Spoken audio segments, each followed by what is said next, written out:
Alright, welcome back. This is part 2. So if you guys made it past me stumbling my way through part 1 and you decided to watch part 2, well, that's on you, because this kind of proves how bored you actually are, because this is probably some very exciting content right here. So now we're going to be kind of digging into the diag, trying to figure out what exactly failed, what's going on with it. I mean, as you can tell by the push rods for every single one of these, the rockers, you name it, it's just coated with this grime. It's definitely going to need either a rebuild kit or a new engine. I'd like to try an attempt to rebuild this. I know it's not going to be perfect. There's going to be a lot of mouth breathers in the comments going, "Oh, to properly do this, you need to take it to a machine shop and you're going to do a bunch of weird Yeah, no. I don't got a lot of money around here, alright? I just bought property to start a new job, so got to take things kind of slow. So yeah, this is not going to be done properly at all. I mean, we're working with what we can work with. So I think the first step is definitely going to be trying to figure out what went wrong here. And with my research that I saw, and watching a few YouTube channels and everything else like that, kind of works its way back around. From what I saw, this focus, back when I was talking about the spark plugs, everything looks fine with the spark plugs. That's exactly what I thought. Looks like it's burning pretty decently. Not covered in oil, except for the threads and everything else like that. So I don't think that's going to be an issue. I'm leaning on two different ways of thinking about this. So this is going to be the number 1 to number 6. I'm thinking it's more than likely going to be a oil ring issue for the number 1 and number 2. Just because on top of the pistons for number 1 and number 2, like you saw on the end of the first video, a bunch of oil on top of it. But I still think I'm going to take the valves out and take a look at the valve seals, the guide seals, whatever you want to call them. Take a look at those and see what their condition is, because maybe it's a combination of the two. Maybe I am seeing some oil dripping into the combustion chamber, and then also an oil ring issue, which would explain the billowing white smoke underneath the load whenever I'm driving it, and then idling. One side of the manifold here goes out to dual pipes at the back. One side will start smoking and then it'll go away, which is probably going to indicate more of a guide seal issue. But the other side, which would be the driver's side or passenger side, I can't remember, was just constantly just smoking. And then the old lady was following behind me and she said, underneath more throttle, you definitely see more smoke, which would kind of point me towards oil rings. Definitely need some more knowledge on these oil rings and see how to exactly tell if you're bad, because I looked at both of them and really didn't see anything broken or anything crazy. So that's definitely gonna have to look into that some more and figure out what could be causing these to fail. But yeah, let me get this head flip back over and see if we can't pull the valves itself. So I will see you guys then. You know the drill. Alright, well, we're back.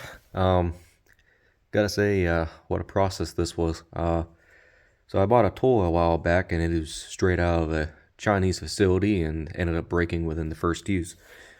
So yeah, that was interesting.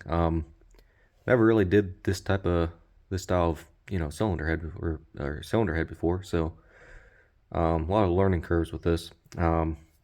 Yeah, see this style of spring compressor in order to get the valves and everything off, like the valve springs and whatnot off. Do not buy it, all junk. This is a Harbor Freight special. I think it's like Maddock or whatever. You can see right here where it bent. They're just junk. And we'll say this worked a lot better than the other one that I had that I originally bought it probably like a year or 2 years ago. Just never really had a use for it. And this is even worse quality. Just immediately just fell apart on me. So yeah, that was interesting. I had a buddy come over. He's an automotive mechanic. He's been doing this for quite a few years, and showed me a much easier trick. And he was able to take basically the rest of the valve train apart within like 30 seconds. And all you need is a BFG, a big fucking hammer, and a socket. I think this is the one that he used. Well, anyway, simple is just placing it on top, fucking whacking it. Just keep whacking it, and eventually the keepers and everything will come out. We really didn't plan on reusing the valve train anyway. Or at least I don't plan on reusing any of this. So all this stuff is probably just going to make its way into a box and shoved into the corner of the shop. We did find that the head is definitely going to be needing replaced. Mainly because when the valves are in, there's quite a bit of play on the other side, back and forth movement.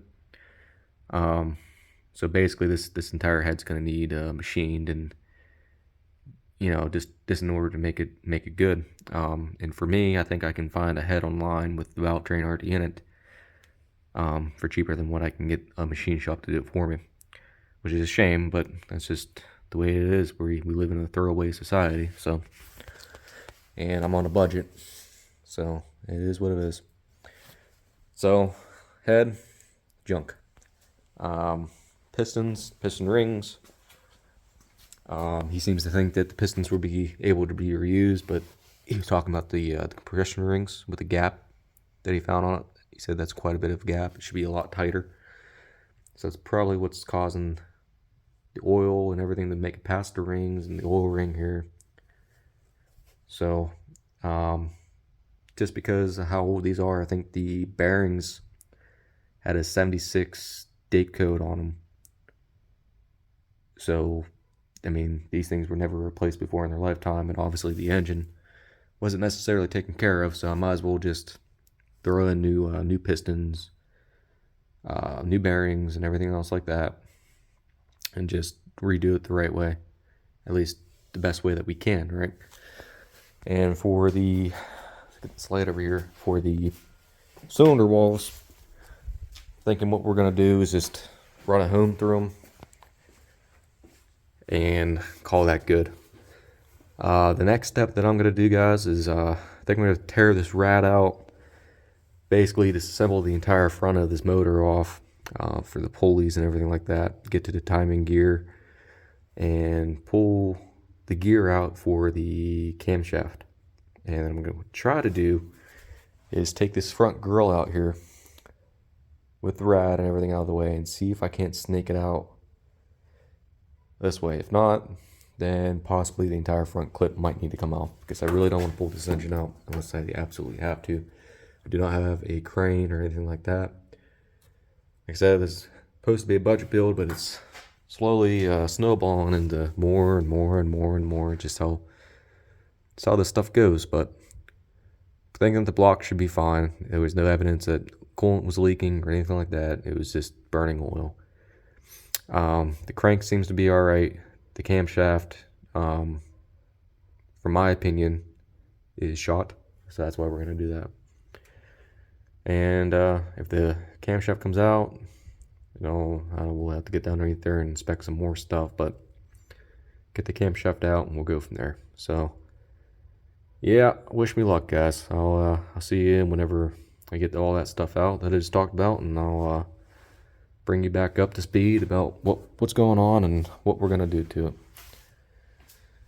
But I mean, it's pretty exciting though. At least I'll be able to get a decent running truck. At least the engine will be all right, and then the transmission might go after that. But I'm excited. It's my dream truck. I guess I'll show you guys the rest of it. There's I think it'll clean up real nice, but I already spent a few hours on this, and the daylight's already gone, or else I would have showed you guys a little bit more of the truck itself. You can just tell it's been sitting for a few years, which is a shame. And the interior with the old school Oakley logo and everything up there. And yeah, it's the interior and everything else.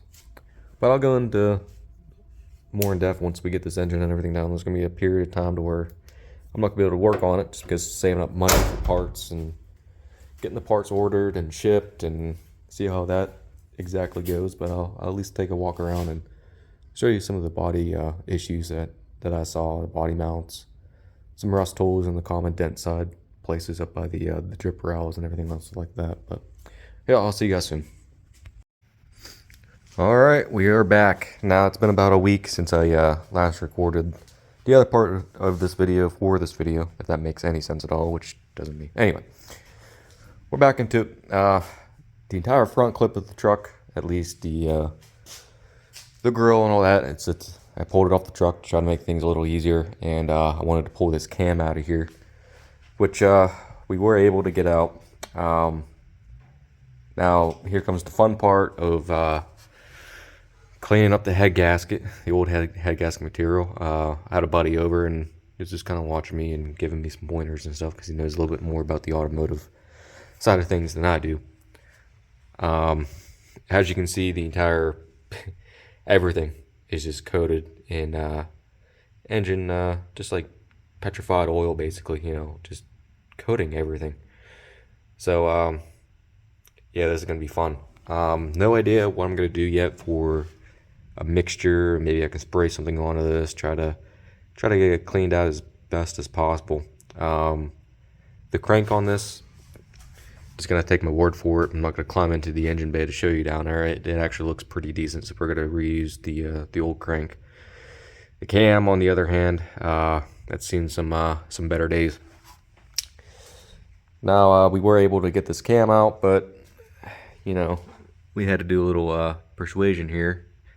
Bend this down out of the way in order to pull the cam and the cam gear straight out of the truck. Over here is where we got the cam. It's kind of sitting here. Put it on the side. This thing's junk. We're not reusing it. Just kind of show you what we found. It's pretty shot. Now we are in the business of doing things for cheap around here, but I think the cam's definitely going to be replaced. I mean, I think online they were 160 some bucks for an OEM one. I think I might put something else into it just because of the setup that I have in that box there. I think it definitely benefit us down the road, especially with the Headman headers and everything else. And we'll get into that later on. I got everything labeled inside of a nice box. That way, 2 months from now, whenever I'm ready to throw this all back together, it makes things a little bit easier. I was looking inside the rad. The rad, probably just going to reuse it just because it's just 4 bolts that holds it on. If we have rad issues later on, which is possible. I mean, it's probably original to the truck. I'll probably replace that, but it wasn't overheating, doing anything crazy, and the guy that worked on this for me in the past, he already went through all that and said it was good to go, so I trust him. But yeah, at this point, it's just going to be waiting on parts, trying to order parts up, trying to figure out what parts to order. It's going to need pistons, cam, push rods, rocker arms, new head. So it's gonna take some time to get the parts in. It's gonna take some time to get the money saved up for the parts. That's the big thing. And then we can start going back together with it.